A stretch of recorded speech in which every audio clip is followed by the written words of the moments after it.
Gastric ಆಗುತ್ತೆ first. ಅಲ್ಲ, gastric ಆಗಿ ಏನಾಗ್ತದೆ, ಗಾಬರಿ ಆಗುತ್ತೆ, ಎದೆ ಬಡಿಯುತ್ತೆ, ಒಂಥರ ಏನೋ ಆಗ್ಬಿಡುತ್ತೆ ಅನ್ಸ್ಬಿಡುತ್ತೆ. ಹಾರ್ಟ್ ಅಟ್ಯಾಕ್ ಆಗ್ಬಿಡುತ್ತೆ ಈಗ ಅನ್ಸುತ್ತೆ, ಸತ್ತೋಗ್ಬಿಡುತ್ತೆ ಈಗ ಅನ್ಸುತ್ತೆ. ಕರೆಕ್ಟಾ? ಏನಮ್ಮ ಏನಾಗ್ಬೇಕು ಇವರು? ಓಕೆ. ಆಮೇಲೆ ಹೊಟ್ಟೆ ಉಬ್ಬರ ಆಗ್ತದ? ಉಬ್ಬರ ಆಗ್ತಿತ್ತು ಸರ್. ಬೆಳಗ್ಗೆ ಬಟ್ಟೆ ತಿಕ್ಕೋದು ಅಂತ ತಿಕ್ತಾರಲ್ಲ ಹಳ್ಳಿ ಕಡೆ, ನಮ್ಮ ಅಣ್ಣ ಮಾಡ್ತಾರೆ. ನಾನು ಮಾಡಿದ್ಮೇಲೆ ಹಂಗೆ ಉಬ್ಬರ ಏನಾಗ್ತಿಲ್ಲ, ಬಟ್ ಆದ್ರೂ ನನಗೇನೋ ಒಂಥರ ಫೀಲಿಂಗ್, ಸಮಾಧಾನ ಇಲ್ಲ, ತಲೆ ತಿರುಗಿದಂಗೆ ಆಗೋದು, ಒಂಥರ ಜೋಲಿ ಬಂದಂಗೆ ಆಗೋದು, ಕಣ್ಣು ಮಂಜಾಗೋದು. ಇದು ಶೋಲ್ಡರ್ ಎಲ್ಲ ಪೇನ್ ಬರ್ತದ?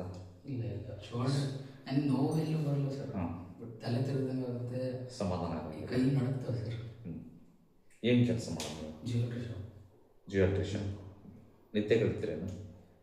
ಇಲ್ಲ, ಒಂದು ಹೊತ್ತಿನಲ್ಲಿ 3-3:30 ಏನಾದ್ರು ಟಾಯ್ಲೆಟ್ ಅಂತ ಎಚ್ಚರ ಆದರೆ ಮತ್ತೆ ನಿದ್ದೆ ಬರಲ್ಲ. ಊಟ ಮಾಡ್ತೇವೆ ಜಾಸ್ತಿ? ಒಂದು ಮಧ್ಯಾಹ್ನ ಟೈಮ್ ದಿನ ಹೋಟ್ಲಲ್ಲಿ ನಾನ್ ವೆಜ್ ಉಪಯೋಗಿಸ್ತೀರಾ? ಇಲ್ಲ, non veg. Coffee tea smoke drinks ನಾಲ್ಗೆ ತೋರಿಸ್ರಿ. ಇದಕ್ಕೆ ಪಿತ್ತಜ ವಿಕಾರ ಅಂತ ಹೇಳ್ತೀವಿ. ನಿಮಗೆ ಯಾವ ಕಾರಣ ಇಲ್ಲ, ಎಲ್ಲ ಟೆಸ್ಟ್ ಮಾಡಿಸಿದ್ರೆ? ಎಲ್ಲ ಮಾಡಿಸಿದ್ದೀನಿ, ಅದೇ ಸರ್. ರಕ್ತ ಪರೀಕ್ಷೆ ಆಯ್ತು? ರಕ್ತ ಮಾತ್ರ ಹಿಮೋಗ್ಲೋಬಿನ್ 16.2 ಇದೆ, ಸ್ವಲ್ಪ ಜಾಸ್ತಿ ಇದೆ, ಅದೇನು ತೊಂದರೆ ಆಗಲ್ಲ. ಆಮೇಲೆ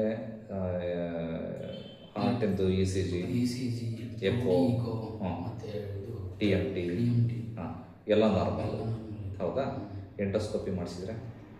ಎಂಡೋಸ್ಕೋಪಿ ಮಾಡಿಸಿದ್ದೀನಿ ಸರ್. ಫ್ಯಾಟಿ ಲಿವರ್ ಅಂತ ಅದಿರಲಿ, ಅಂತ ತೊಂದರೆ ಇಲ್ಲ. ಹೊಟ್ಟೆಯಲ್ಲಿ ಪೈಪ್ ಹಾಕಿ ಸ್ಕ್ಯಾನ್ ಮಾಡಿ, ಸ್ಕ್ಯಾನ್ ಫ್ಯಾಟಿ ಲಿವರ್ ಅಂತ ಬಂದಿದೆ. ಮೋಷನ್ ಕ್ಲಿಯರ್ ಆಗ್ತದ? ಸುಮ್ಮನೆ ಗಾಬರಿ, ವಿನಾಕಾರಣ ಟೆನ್ಷನ್, ಸೌಂಡ್ ಕೇಳಕ್ಕಾಗಲ್ಲ, ಜನ ಇದ್ದತ್ರ ಹೋಗಂಗಾಗಲ್ಲ. ಇಲ್ಲ, ಜನ ಹಂಗೇನು ಅನ್ಸಲ್ಲ ಸರ್, ಸೌಂಡ್ ಕೇಳಿದ್ರೆ ಒಂಥರ ಹೆದರಿಕೆ ಆಗ್ತದೆ. ಇದಕ್ಕೆ ಪಿತ್ತ ಅಂತ ಹೇಳ್ತಾರೆ. ಪಿತ್ತ ದೇಹದಲ್ಲಿ ಜಾಸ್ತಿ ಆದಾಗ ಈ ಥರದ್ದು ಆಗ್ತದೆ. ಅದಕ್ಕೆ ಪಿತ್ತಹಾರ ದ್ರವ್ಯಗಳು ಅಂತ ಇರ್ತದೆ, ಅದನ್ನು ಕೊಟ್ಟಲ್ಲಿ ಕಮ್ಮಿ ಆಗ್ತದೆ. ಆಮೇಲೆ ಸಿಟ್ಟು ಬೇಗ ಬರ್ತದ? ಸಿಟ್ಟು ಬರಲ್ಲ, ಒಂಥರ ಇಷ್ಟ ಆಗಲ್ಲ, ಏನು ಒಂಥರ ಸೌಂಡ್ ಕೇಳಕ್ಕಾಗಲ್ಲ. ಎಲ್ಲ ರಿಪೋರ್ಟು ನಾರ್ಮಲ್ ಅದ. ಹಿಂಗೆ ನಾರ್ಮಲ್ ಇದ್ದಾಗ ನೀವು ಏನನ್ನ ಹೇಳಿದರೆ ಕೊನೆಗೆ ನೀವು ಮಾನಸಿಕ ಅಂತ ಹೇಳ್ಕೊತಾರೆ. ಹೇಳಿದಾರಲ್ಲ ಡಾಕ್ಟರ್? ಅದೇ ನಿನಗೆ ಸ್ವಲ್ಪ ನಿನಗೆ ಇದ್ರದ್ದಲ್ವ ಮೆಂಟಾಲಿಟಿ ಅಂತ ಹೋಗಿ ಮಾನಸಿಕ ಡಾಕ್ಟರ್ ತೋರಿಸ್ರಿ ಅಂತ ಹೇಳ್ತಾರೆ. ಅವ್ರನ್ನ ತೋರಿಸಿದ್ದೀರಾ? ತೋರಿಸಿಲ್ಲ. ನೀವು ಮಾನಸಿಕ ಏನಲ್ಲ, ಅದು ಆಗ್ತಿರೋದು ನಿಜ. ಆಗ್ತಿರೋದನ್ನ ನೀವು ಹೇಳ್ತಾ ಇದ್ದೀರಿ. ರಿಪೋರ್ಟಲ್ಲಿ ನಾರ್ಮಲ್ ಇದ್ದಾವೆ. ಹಿಂಗಿದ್ದಾಗ ನಿಮಗೆ ಹಾರ್ಟ್ ಪ್ರಾಬ್ಲಮ್ ಏನೇ ಇರಲ್ಲ. ಹಾರ್ಟಲ್ಲಿ ಪ್ರಾಬ್ಲಮ್ ಇದ್ದರೆ ಇ ಸಿ ಜಿಯಲ್ಲಿ ಅಥವಾ TMT ಅಲ್ಲಿ ಅಥವಾ ಎಕೋನಲ್ಲಿ ಅನ್ನೋದನ್ನು ತೋರಿಸ್ಬೇಕಾಗಿತ್ತು. ಫಾಲ್ಟು ಅದು ನಾರ್ಮಲ್ ಇದೆ. ಇದು ಪಿತ್ತ ಅಂತ ಹೇಳ್ತೀವಿ. ಪಿತ್ತ ಕಮ್ಮಿ ಆಗಲಿಕ್ಕೆ ಮಾತ್ರ 160 ಇತ್ತು ಸರ್ ಬೆಳಿಗ್ಗೆ. ಅದೇ ನನಗೆ ಸ್ವಲ್ಪ ತಲೆ ತಿರುಗಂಗೆ ಆಗಿತ್ತು, ಗಾಬರಿ ಆಯಿತು. 160/90. ಹೌದಾ? ಅದು ನಿಮಗೇನಾಗಿದೆ, ಸಿಸ್ಟಾಲಿಕ್ ಜಾಸ್ತಿ ಇದೆ. ಟೆನ್ಷನ್ ಆದಾಗ ಸಿಸ್ಟಾಲಿಕ್ ಹೈಪರ್ ಟೆನ್ಷನ್ ಅಂತೀವಿ. ಮೇಲಿನ ಜಾಸ್ತಿ ಆಗುತ್ತೆ. ಮೇಲಿನ ಜಾಸ್ತಿ ಆಗಿದ್ದು ತನ್ನಷ್ಟು ತಾನೇ ಕಡಿಮೆ ಆಗುತ್ತದೆ. ಕೆಳಗಿನ ಜಾಸ್ತಿ ಆಗಬಾರ್ದು. 90 ಅದೇನು ಜಾಸ್ತಿ, ಭಾಳ ಜಾಸ್ತಿ ಏನಲ್ಲ. ಅದು 80 ನಾರ್ಮಲ್ ನಿಜ. ಒಂದೊಂದ್ಸಲ ಈಗ 1.5 ತಿಂಗಳಿಂದ ಚೆಕ್ ಮಾಡಿಸ್ತಾ 130, 80, 125, 80 ಹಂಗೆಲ್ಲ ಬರ್ತಿತ್ತು. ಅರ್ಥ ಆಯ್ತಾ? ಅಲ್ಲಿ ನಾರ್ಮಲ್ ಇತ್ತು 1 ತಿಂಗಳಿಂದ. ನೆನ್ನೆ ಮಾಡಿಸ್ತಾ ಜಾಸ್ತಿ ಇತ್ತು, ಇವತ್ತು ಮಾಡಿಸಿದ್ರೆ ಬೇಕಾದ್ರೆ ನಾರ್ಮಲ್ ಬರುತ್ತೆ. ಹಂಗಿದ್ದಾಗ ನಾವು ಅದನ್ನು BP ಅಂತ ಕನ್ಸಿಡರ್ ಮಾಡಲ್ಲ. ಟೆನ್ಷನ್ನು ಸ್ಟ್ರೆಸ್ಸು ಆದಾಗ ಅದು BP ಜಾಸ್ತಿ ಆಗುತ್ತೆ, ಅದಷ್ಟೇ ನಾರ್ಮಲ್ ಬರುತ್ತೆ. ಅದಕ್ಕೆ ಮೆಡಿಸಿನ್ಸ್ ಎಲ್ಲ ಬೇಕಾಗಿಲ್ಲ.